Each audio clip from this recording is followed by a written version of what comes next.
പഠിപ്പിക്കുന്ന നമുക്കറിയാം അധ്യാപകരല്ലേ, ശരിയല്ലേ? നമുക്ക് ഇപ്പോൾ ഈ അടുത്ത് ഇലോൺ മസ്കിനെ അറിയോ?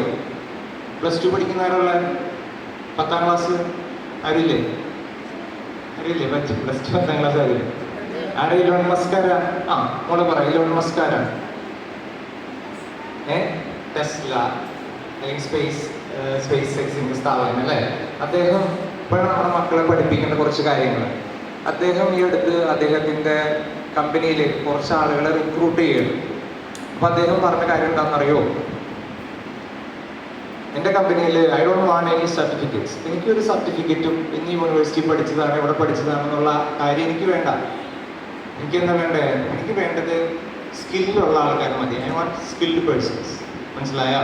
അപ്പൊ നമ്മള് അല്ലേ, നമ്മുടെ മക്കള് 10ാം ക്ലാസ്സിൽ ഫുൾ A+ എടുക്കുന്ന ഫ്ലെക്സ് ഒക്കെ അടിച്ച് ഇങ്ങനെ വെക്കും അല്ലേ? അതല്ല, അതുകൊണ്ടാണ് പറയുന്നത്, നമ്മൾ ഈ ആചാര്യ പാദം അറിവിന്റെ കാൽഭാഗമേ ആകുന്നുള്ളൂ എന്ന് പറയും.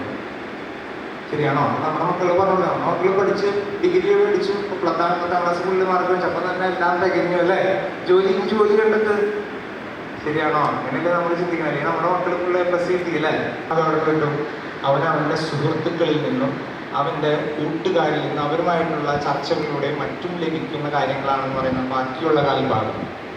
മനസ്സിലായോ? പിന്നെയുള്ള കാൽഭാഗം എന്ന് വെച്ച് കഴിഞ്ഞാൽ അവൻ വായനയിലൂടെ മറ്റും സ്വയം കണ്ടെത്തുന്ന കാര്യങ്ങളാണ്.